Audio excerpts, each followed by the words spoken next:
from reprising the first major film role that put him on the map to leaving the door open for even more appearances as the Caped Crusader. Here's how The Flash revived Michael Keaton's Batman. It's no secret Batman was the first film to make Keaton a global star. Back then, he already had a thriving career going for him, with movies like Night Shift and Beetlejuice, to name a few. But Batman was different. You see, most people saw Keaton as a comedic actor, and they questioned his ability to bring a grim character like Bruce Wayne to light. When he was cast, thousands of fans sent angry letters to Warner, claiming they just couldn't see Mr. Mom doing Batman justice. With the benefit of hindsight, we now know that he was the right man for the job, with the role catapulting Keaton to worldwide fame overnight. He followed it up with Batman Returns, proving that his stellar performance in the first film wasn't just a one-off. His comedic acting was top-notch, but Keaton clearly had what it took to portray dramatic characters too, and many consider him to be the greatest Batman of all time. Christian Bale did a great job of portraying a realistic version of the character, and Robert Pattinson's depiction in 2022's The Batman was nothing to sneeze at, but they paled in comparison to Keaton. For one thing, he pulled off both sides of Batman perfectly, balancing Bruce Wayne's playboy charm with the Dark Knight's pessimistic outlook on life. You might think that Batman is Bruce's alter ego, but it's actually the other way around. Wayne is nothing but a mask Batman uses to blend in and keep his true identity a secret, and we have Keaton's stunning acting to thank for that. He was the first actor to recognize the fake rich kid persona for what it was, so it's safe to say he practically wrote the book on how to do Batman right. All of this made him a major inspiration for the minds behind The Flash. Director Andre Muschietti has often said he's a childhood fan of the first Batman movie.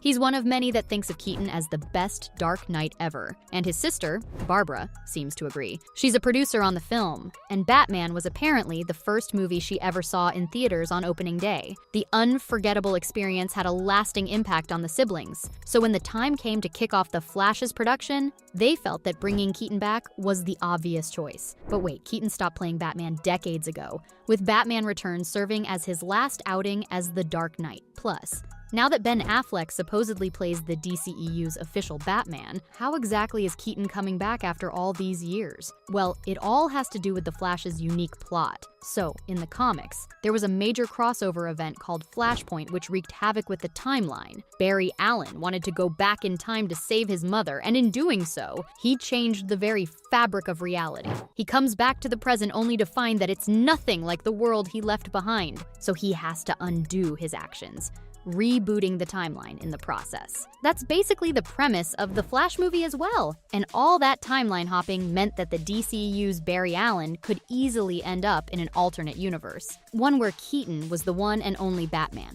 Honestly, the film kinda needed someone like Michael to save the day, because it was suffering from an endless series of controversies and setbacks. It had a troubled production from the very start, and Ezra Miller's violent streak and grooming allegations cast an even bigger cloud. For a while there, the project seemed like it was doomed to fail, so Warner decided to bank on nostalgia to draw in some viewers. What's more, the whole multiverse angle has been gaining a lot of popularity. No Way Home brought back Tobey Maguire and Andrew Garfield's versions of Spider-Man, and needless to say, the fans loved it. The film made nearly $2 billion at the box office, so the studio was clearly trying to replicate that success. Technically speaking, Warner had been pursuing Keaton since before No Way Home came out, but there was a small problem. Keaton hadn't put the cape and cowl on for about 30 years, so it seemed impossible to bring him back for another film. The Muschiettis took Michael out to a fancy dinner to woo him, and when he left with the script, they thought they'd nailed it. But Keaton had some reservations at first,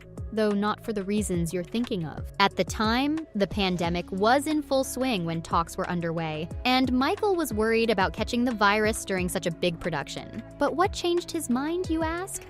Well, something tells me that the Muschiettis' genuine adoration convinced him. The siblings went all out to entice Keaton by making him a central character in the story. Rather than just bringing him back for a cameo, The Muschietti made him one of the three main stars. We get to see him return as a grizzled and jaded version of Batman, which paired brilliantly with Barry Allen's optimistic personality. That allowed him to serve as Flash's mentor, along with giving us fans some straight-up badass scenes where Keaton just does his Batman thing. Apart from making him a core element in the storyline, the filmmakers also gave him an upgraded costume and Batcave. The suit from the first film looked great, but it seriously restricted Keaton's movements. I mean, he could barely turn his head. For The Flash, they added some extra mobility so he could pull off those stunning action sequences, and I'm assuming the star liked being able to move freely for a change. On top of that, they built the entire Batcave set, and Keaton was absolutely thrilled when he first saw it.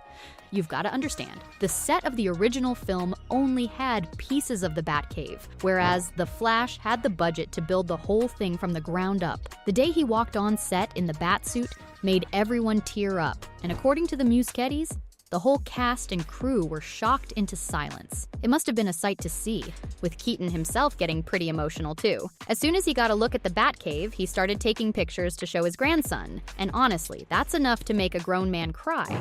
He also took some videos to show the first film's director, Tim Burton, so I imagine the two of them had got to relive some cherished memories thanks to The Flash. Clearly, the Muschietti pulled out all the stops to get their favorite Batman in the film, but was it worth it? Nostalgia bait can backfire if not done right, and given all the controversies surrounding The Flash, Keaton's return could have done more harm than good. Luckily, both critics and fans loved seeing him back in action. As soon as the first trailer dropped, fans had two things to say. First up, they heavily criticized Ezra Miller in the lead role because they just couldn't stomach them after all the allegations and crimes, but they had a very different reaction to Keaton. Fans went wild at the sound of the iconic Batman theme, and most agreed that he was one of the few saving graces of the film. His inclusion might be blatant fan service, but you're not gonna see me or any other fan complaining about that. As for the critics, many called him the real star of the show.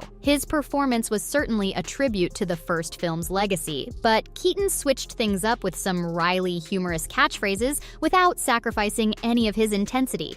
This begs the question, is Michael gonna keep playing Batman in the future? You have to admit, appearing in The Flash was a huge win for the actor. Sure, he didn't really need the career boost, with award-winning roles in Birdman and box office hits like Spotlight keeping him in the limelight, but The Flash brought things back full circle.